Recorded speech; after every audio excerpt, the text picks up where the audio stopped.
is no thought process. Like iPhone. I saw it, I just went and bought. Which means there is no rationale. Rationale means there is no logic, reasoning why you are going with this decision. You're just going based on your whims. That means there is no intelligence involved. You are just makes the decision. Correct. Emotions comes from mind. Intelligence is a very logical person. But what mind tends to do in this case, imagine there is a new person who is going to control the elephant and he is a new guy in the job. Do you think elephant will obey him or try to cheat him? No. You understand? That's what mind does. If the intelligence is not trained, mind will say, oh, let's just do it. Even before intelligence realizes it's already did it. Why did I do this? Understand? So, whenever there is a deliberation, there is a thought process involved before you make a decision. Now, intelligence can make mistakes. Sometimes we make a plan and we thought before do something, but still we do wrong thing. Yes. That means intelligence is involved, but intelligence is not fully trained. Doesn't have enough knowledge and the conviction and the strength to follow that knowledge. Understand? So, normally we know many things. Yes. This is, it's always, if I ask anyone, is waking up early in the morning good habit? Yeah, very good.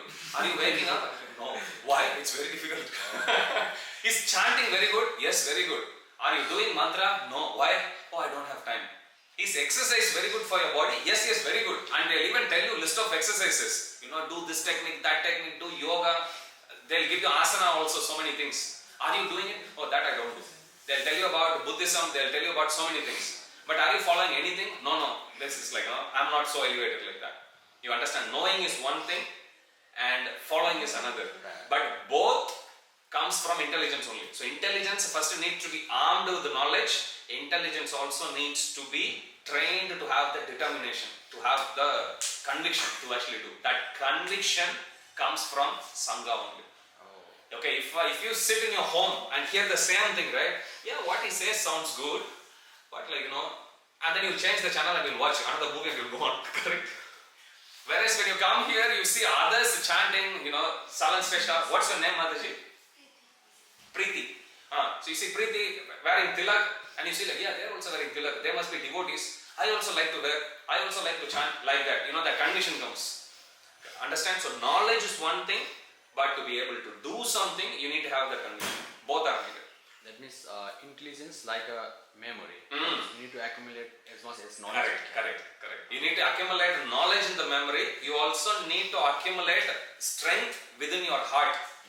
That determination to follow that. Yes, waking up early in the morning is difficult only. Who said it's not difficult? But I will still do because it's going to be good for my health lifelong. Studying during the semester, yes, it's difficult. Who said it's not difficult? Even here, coming, she's coming from Parramatta. You are coming from? Right. Where you are coming from? Kogra. So many different far. You come from Crow's Nest. You come from? Atamnan. See, everyone coming from different places. There is a certain conviction that's needed. It's not easy. Weather is hard.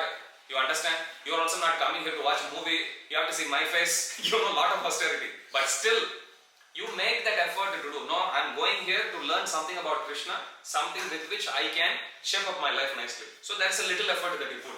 And there will be result for that effort you put. Every effort, a little effort you put, there will be 100% result. Okay? So we need to have that strength. Yes, I'm lazy. Yes, it's difficult. Yes, everything. But I can go to temple. I can see Krishna. I can see Radha Gopinath.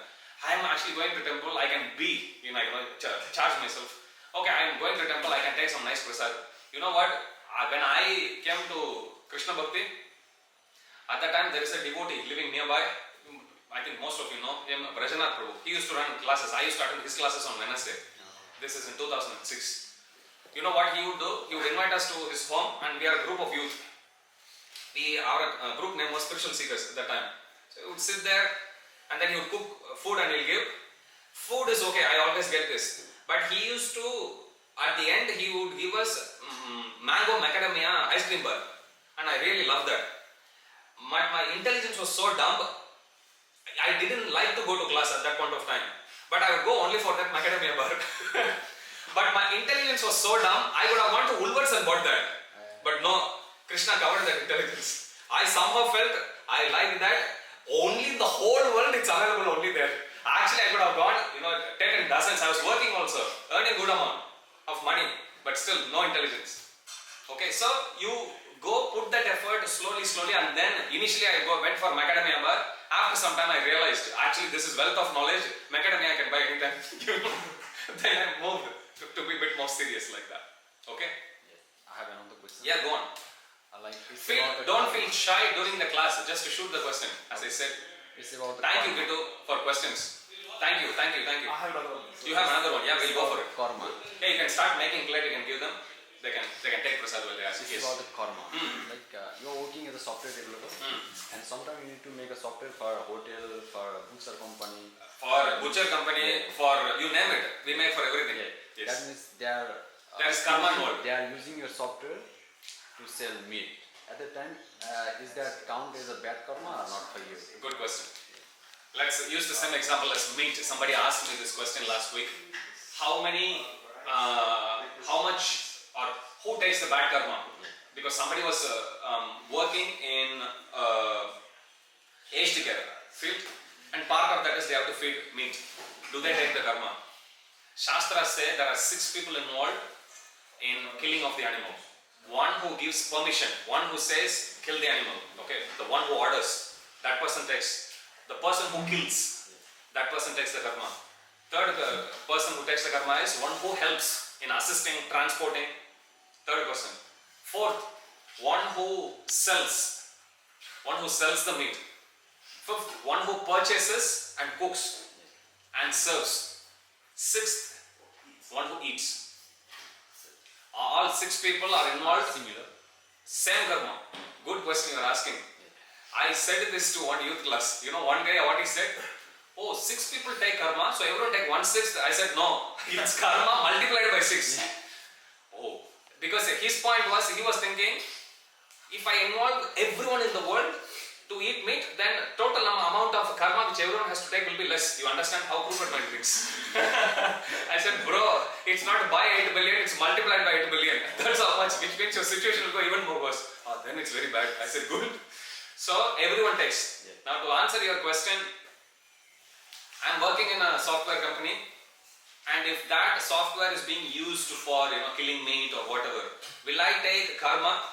Potentially yes. Krishna says, but the same thing I can extend for everyone. Somebody is a bus driver. He drives the bus. A butcher comes.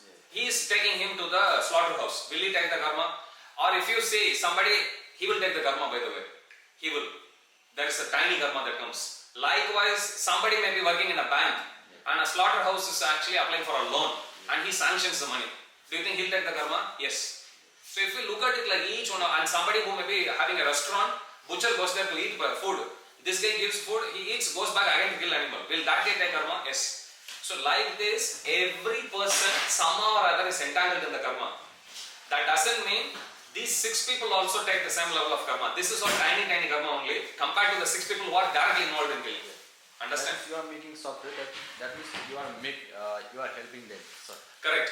You are helping them. Yes. So point we have to understand is, these whatever work that we do, Krishna says, somehow or other, every activity that we do in this work has got some impurity involved in it. So Krishna says the only way to come out any activity, that's why I gave some examples. You just said about software. I told you about bus driver. I told you about somebody feeding that guy, running a restaurant. I told you about some guy who is even sanctioning the loan to run such a slaughterhouse. All of them, they take karma. But Krishna says, because they are not directly involved in killing off the animal, Krishna says any activity that we do in this world has got certain amount of impurity in it. And he gives example, just like if you take fire. If I light a fire, do you think you will get only fire there? Light, smoke comes. So Krishna says smoke is an impurity. Likewise Krishna says, if you take a mirror, you can see the mirror to see your reflection. But there may be dust in the mirror which will impede your vision. So you have to wipe it. So Krishna says, like this, any activity that you do in this world has got a certain impurity. So Krishna says, you still have to connect all your work to me as a service, and then I will deliver you from that tiny sinful reactions. That doesn't mean I will go killing also Krishna will relieve. No. Krishna says that those things he doesn't do. But there are other things, like I'll give you another example. Forget about killing animal.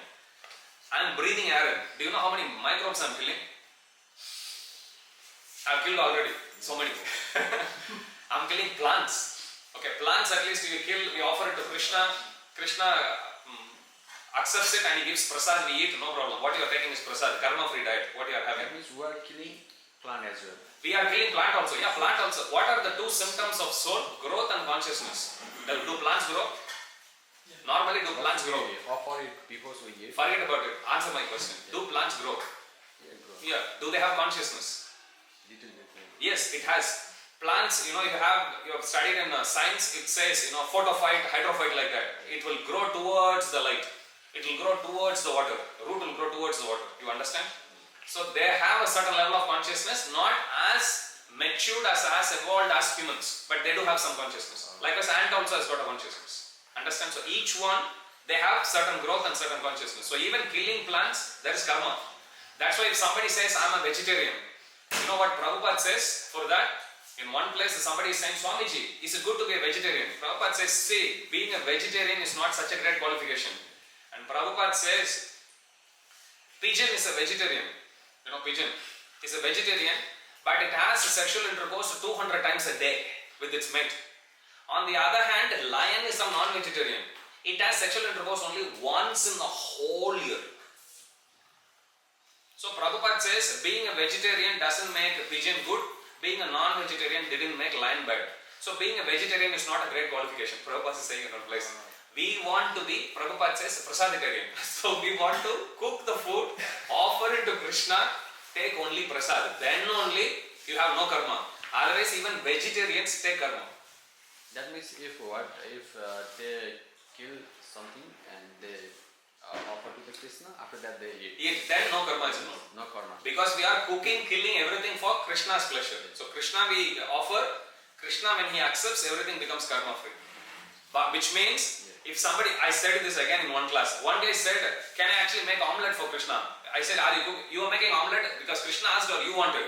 He said, I wanted. Krishna doesn't like. Krishna clearly says he takes only vegetarian food. No onion, no garlic. There's a clear list of food that it's given in the Shastra, what you can cook and offer to Krishna. Those food if you cook and offer to Krishna, those you take, no karma, zero karma. Okay, so what you are eating now is zero karma. So whatever you cook in home also you can offer. Only thing is vegetarian and no onion and garlic. And you offer it to Krishna and you take it, no problem. Yes. Okay, Kitu, I'll come to you. Keep eating. Well, not all religions, support vegetarian diet. I have Christian friends who eat on Christmas. I have even Hindu friends who actually say they are worshippers of Kali. Even Hinduism doesn't fully support vegetarian. So, Question is, you can say whatever religion you follow, are you ready to take the karma? It doesn't matter. Why go even Christianity? I'm telling Hinduism. Hindus are allowed to eat non-vegetarian, it's there in the Shastra. But before you do that, it's there in Chaitanya Charitamrita, I can read. If a person is actually killing a goat, you know the mantra, if you go through the meaning of the mantra, you know what it says? When they kill the goat, they are telling the goat, because I can't control my tongue, I'm killing you. I am giving you full license to kill me in the next life and I'll be born as a goat. Yeah. So we can't go with anything goes, others are doing so I can also do. That it's not supported. Okay, just because even during COVID time, let's say there were people who were anti-vaxxers. Just because group of people said I'm anti-vaxxers doesn't mean government accepted it. It didn't. So it doesn't work this way. World is a prison according to Bhagavad Gita and Shastras also. We are prisoners. We can't make the rules. Intelligence is to understand how this prison works, follow those rules so we can be let out of this prison, so we can go out scot-free. Just because those bunch of people are doing, these bunch of people are doing, I can also do. That's not supported. Okay? But then why does their religion support it? Because people, that's why I'm saying, forget about their religion. I'm talking about our own religion. Hinduism supports this. Reason why it supports it is, people can't live without it. This is their nature. They have that tendency. So, what do you want Krishna to do? He can starve them to death, or Krishna says, alright, you do this, but this is the condition. Same way, if you eat cow's meat, you know the punishment that's given? If you eat beef, you have to be born as a cow for as many times as there are hairs on the body of the cow. That's how many times you are supposed to do, and every time you come, somebody will kill you. And then the one who kills, he will also be born as a cow. You understand the intricacies of karma? It's like, we didn't come here to make everyone cow and goat. We came here so we can finish our business and go back to Krishna, like that. Question. Okay, if somebody, that time when I walked over there, like it's obviously in my mind that I did something wrong. Wrong, but your situation was so tight that you had to do something like that. Exactly. Like I can't obviously pressure my parents or family or friends, anybody, because it's my thing, like, So the question is, will I still take the karma during that time? And I did, yes. It's like at the end of the day, nobody has given me the right to kill anyone for any circumstance. Okay, Jivo Jivasya Jivanam, it's given, which means every creature in this world is food for one other, and it takes food from some other creature.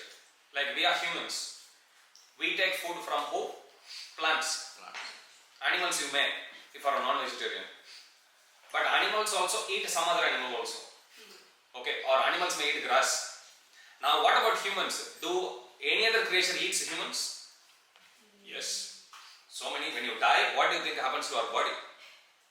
Okay, even if they bury you, worms come and eat, scavengers come and eat, so many things. So everyone is food for one other creature while they themselves are feeding on some other creature. Okay, that's what it means. Jivo Jivasya Jivanam. If you are born in this world, that means we have to eat something. But the moment you are thinking about eating, karma comes in. Introducing Bhakti Yoga, where Krishna gives us that concession. If we cook food, offer it to him, and this is there even in other cultures also. You cook the food and you offer it to God and you take that as prasad. Then Krishna says this is karma free.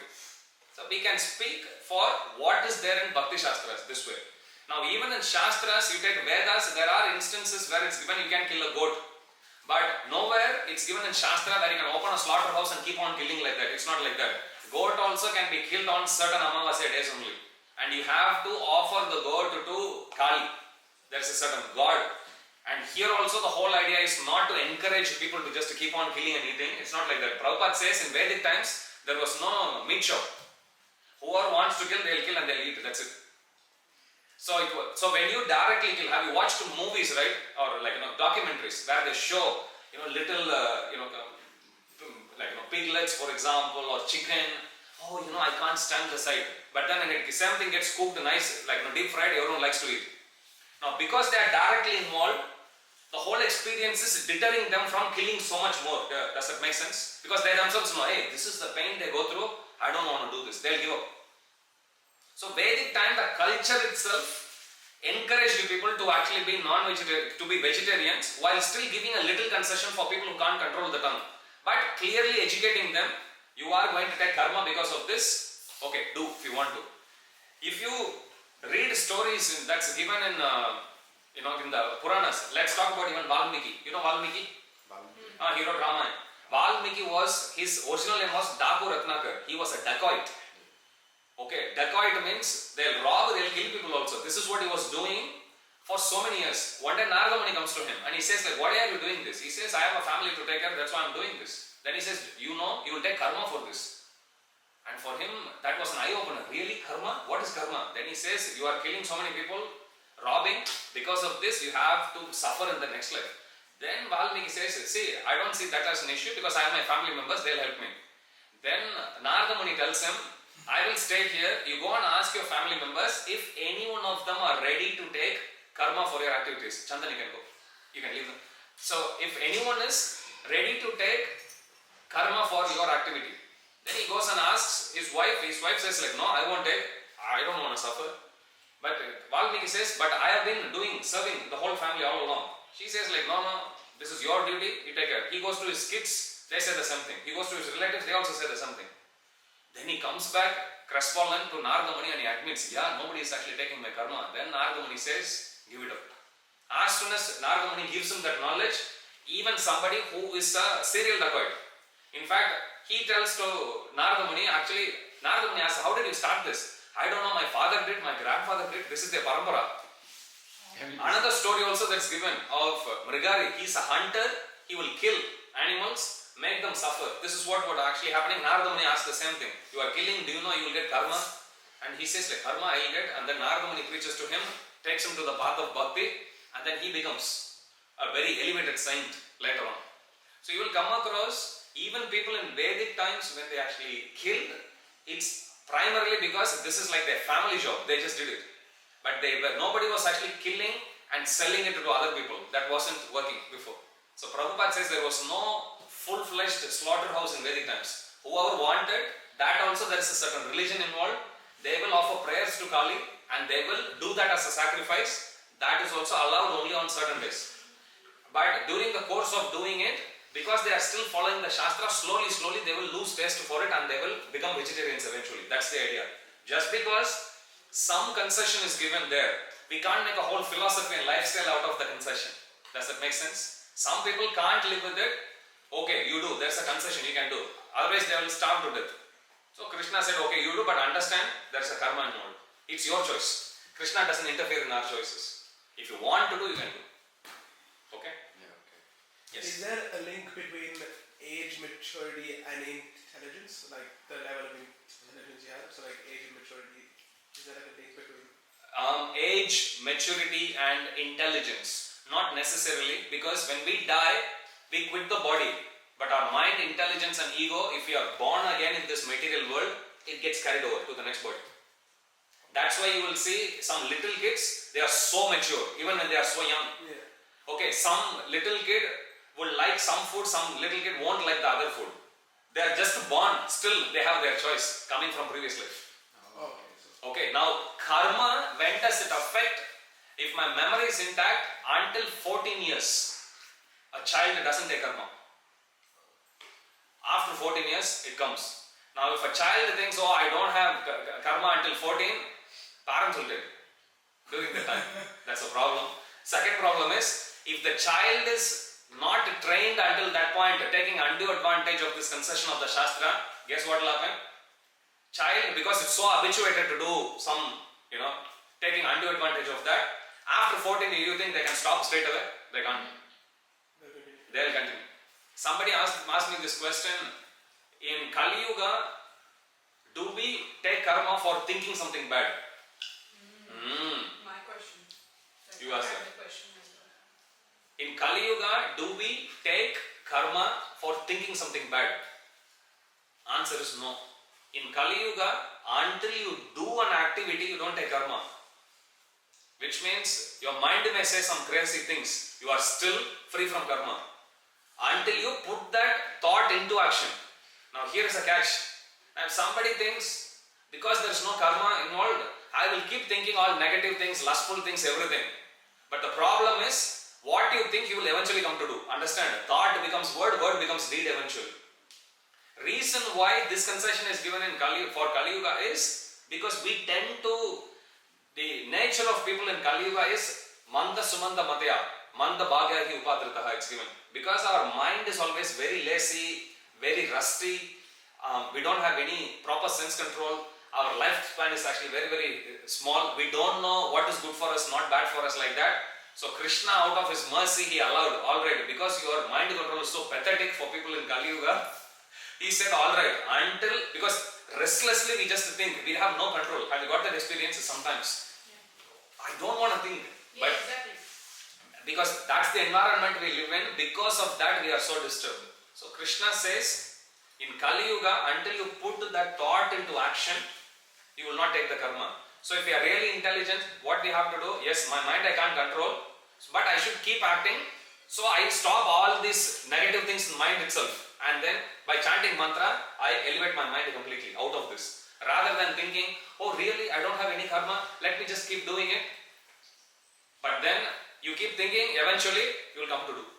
Okay, how do you think people speak bad words? Nobody sits and trains A, B, real, is that how it's actually spelled? No. You keep on hearing, keep on hearing, keep on hearing. One day, bloop, it just blurts out. Have you got that experience? Yes. I have that experience. All of us have that experience. When you are in your teenage. And it comes out like, no, in the wrong situation, against wrong person, and you think like, what is this? And I also feel This like is what happens. Sorry. This is how positive things also work. Okay, you keep on hearing Gita, keep on hearing. Suddenly one day you will start to speak. Suddenly you will, hey, did I say that? It sounds good. Thank you. And then you will start to follow that also. That way.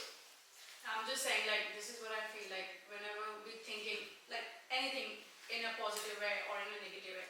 I feel like this is what our subconscious mind thinks in the night and reacts in the way. Absolutely. So during the whole day when you are awake, whatever that you do, that's exactly what you will be thinking when you sleep also. It has its influence. Yeah. That's why before going to bed, I was actually telling, read a Krishna book or chant mantra. Reading Krishna book, Prabhupada specifically said to read stories of Krishna. That book has got 90 different stories of Krishna.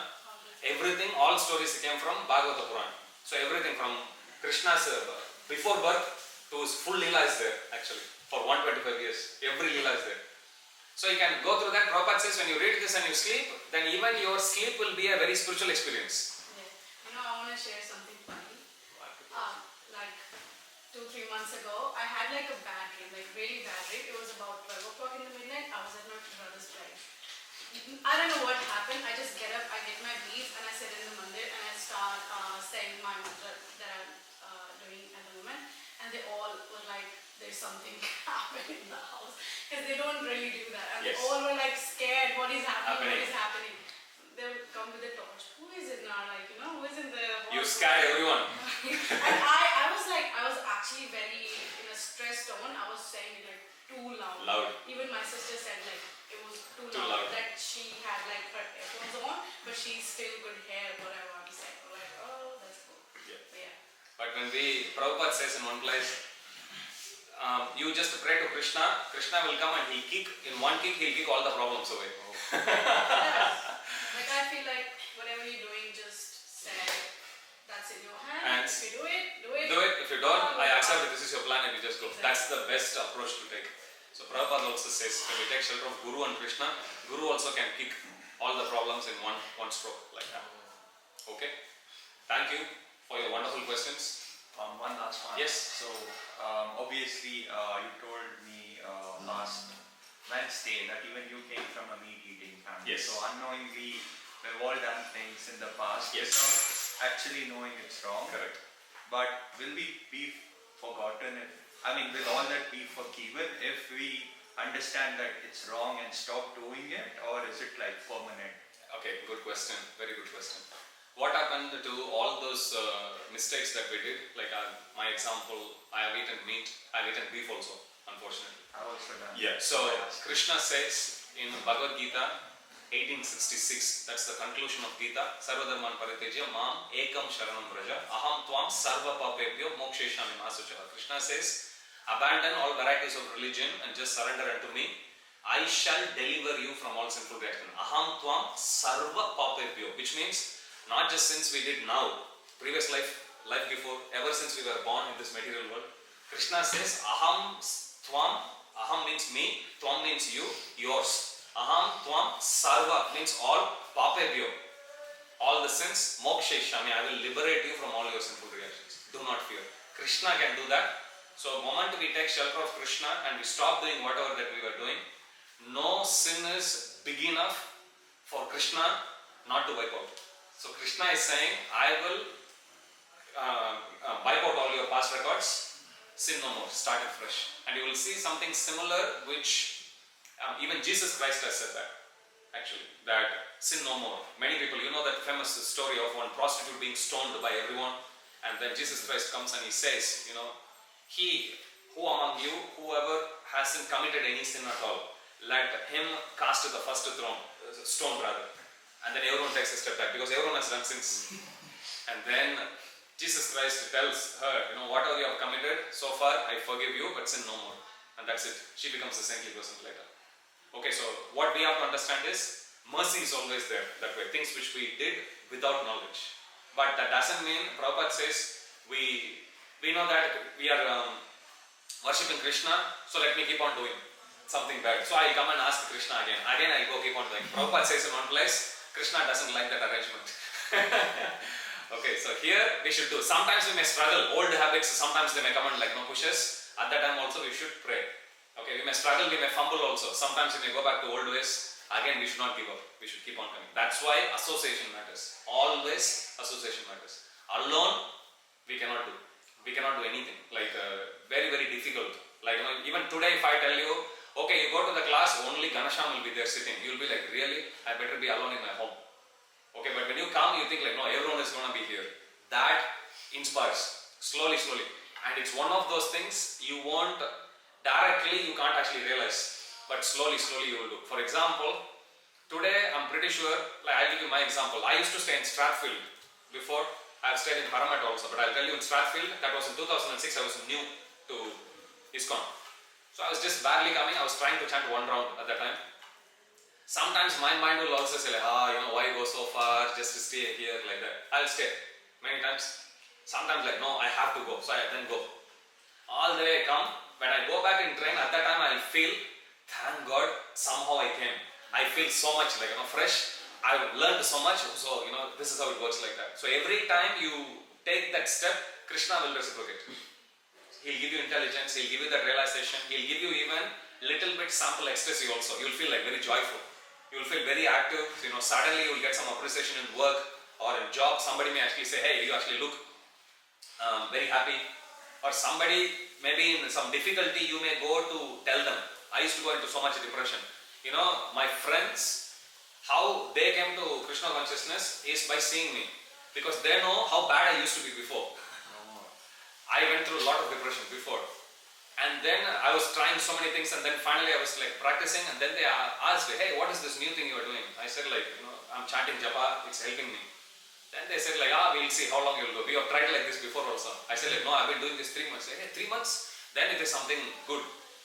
So what effect it had on you? I told them, see, you know how much depression I went through. I forgot in last 3 months when I was sad.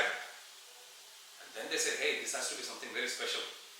And then they also started practicing.